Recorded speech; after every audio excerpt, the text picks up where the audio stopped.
Okay, so you wanted to deep dive into Squid Game Season 2, huh? Sounds like it, yeah.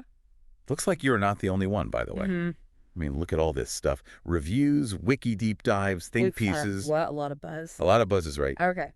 Season 2 of Squid Game dropped December 26th, 2024. Quite the Christmas present. Yeah, no kidding. Yeah. People have some strong opinions about this one, I gotta say. Yeah, I can imagine. It's certainly a departure in some ways. All right, well, let's not waste any time. You ready to dive in? Absolutely. Buckle up then, because things are going to get interesting. Sounds good. So first things first, for anyone who maybe hasn't binged Season 1 recently or just needs like a super quick refresher, Yeah, good idea. what was the whole deal with Squid Game anyway? Well, at its core, Yeah. you've got a group of people deeply in debt. Desperate, No, really. just desperate for a way out, right? Exactly. And they're presented with this opportunity to compete in these games, children's games, for a massive cash prize. Right, like life-changing money. Exactly. But the catch is Yeah, the catch. losing means you don't just go home empty-handed. It's a little more permanent than that. Yeah, shall we say. The stakes are incredibly, incredibly high. I mean, that's what hooked everyone, right? The intensity, that edge-of-your-seat suspense. Oh, absolutely. Plus, it tapped into something very real, this economic disparity. Right, like it forced people to ask themselves, how far would I go? Exactly, and that's what made it resonate so strongly with audiences all over the world. Okay, so Season 2. Yeah. We jump ahead 3 years, Okay. and we find Gyeonhin, our winner. Right. Well, he's not exactly living it up on a yacht somewhere. Wow, not quite. He's back, He is... and he's on a mission Oh, to do what? to expose the games, the whole twisted system. No, that's an interesting twist. So the winner becomes what, a kind of vigilante? Yeah, almost an anti-hero, right? He's trying to take down the very thing that made him rich. Wow. Talk about moral complexity. Yeah, it really adds this whole other layer to the story. I can see how that would get people talking. And of course, we've got new players too. Right, of course. This time, though, Yeah. the sources are saying the show really delves into their stories, their backgrounds. So we're going to get to know them better. Way more than in Season 1, it seems like. Interesting.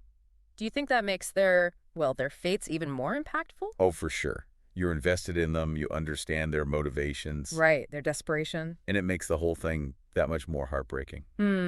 It's almost like the show is, I don't know, maturing, shifting from pure shock value to something.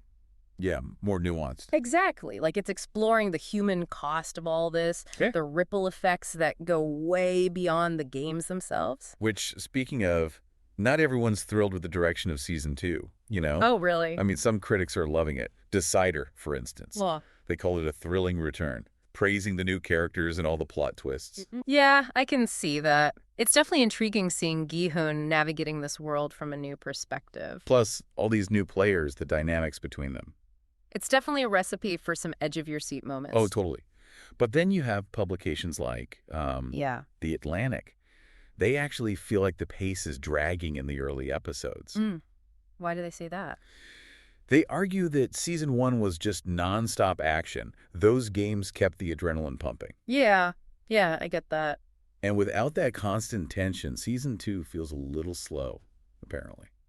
Interesting. I suppose it depends what you're looking for as a viewer. Exactly. If you're expecting pure, constant action, maybe you'll be disappointed. Right. But if you're more interested in the character development, the broader themes, the exploration of... The consequences. Yeah, exactly. Then maybe you'll find Season 2 even more compelling. It does sound like it's taking a more introspective approach. And then, What? there's this whole voting thing. Oh, right. The players get to decide if the games continue. Can you believe that? Yeah. Wild. Democracy in a death game. It's mind-blowing. Like, what does choice even mean in that situation, right? It's such a brilliant way to highlight the illusion of choice, Yeah. Like that scene where they vote to continue after witnessing a brutal death. Oh, man. I mean, they're given a choice, sure, but are they truly free to choose when the alternative is likely poverty, desperation? It's like, how can you make a rational decision when you're under that kind of pressure? Exactly. It makes you question the very nature of free will within a system that's designed to exploit you. Dude, that's deep. Right? It makes you think about how those power dynamics play out in the real world, too. Okay, whoa, hold on. Before we go full-on philosophy professor here. Okay. Let's talk about the actors. We got to talk about the actor. All right, of course. We've got familiar faces returning. Like, Lee Jung-jae as Gi-hun, obviously. of course, can't have Squid Game without Gi-hun. Then there's, Yeah. Wee Ha-jun. Oh, right. Yeah. And, of course, how could we forget Lee Byung-hun? The front man. Back as the ever-so-intense front man. Yeah, he is just so good at being menacing. Oh, he's fantastic. Ugh. But we've also got some incredible new additions to the cast. Oh, yeah. Like who? Well, there's MC1. Oh, wow. Yeah, he's great. Then there's Kang Ha-neul. Okay, yeah, I've seen him in a few things. Super talented. And then, Lee Jin-wook. Wow, what a lineup. Seriously, it's like a who's who of Korean drama stars. They all bring this, like, undeniable weight to their roles. Oh, absolutely. They just elevate the whole thing. So what about the mastermind behind it all? Won Dong-hook. Yeah, what's his take on this season? Well, from what I've read, he's really interested in delving deeper into the characters' minds this time. So let's focus on the games themselves. It seems like it. He wants to explore the consequences of their actions, you know? The psychological impact of all this? Yeah, exactly. How this whole experience, this warped reality, messes with their heads. It's a natural progression, isn't it? To truly have a lasting impact, the show needed to evolve, go beyond the surface. I think so, too. Okay, so to wrap things up here, Yeah.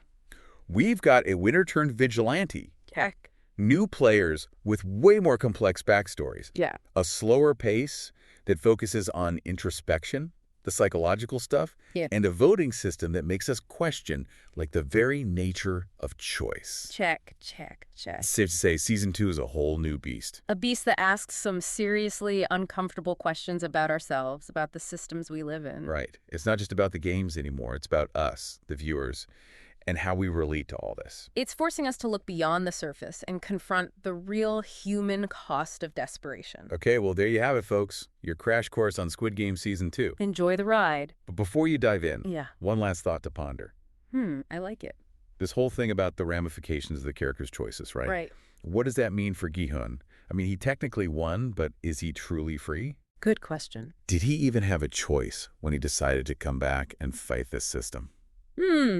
Think about it, and then maybe we can deep dive again after you've had a chance to process all the twists and turns. Yeah. All right. Until then, happy watching. Today is your lucky day. Today is the day that our $3 website works for you, paying you directly to your PayPal daily. Imagine $3 ongoing continuous payments to your PayPal account.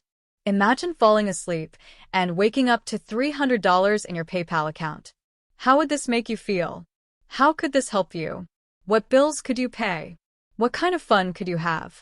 What does that retirement look like now? All for a one-time payment of $3. This website is DFY done for you, fully built and completely hosted, and never stops collecting payments for you.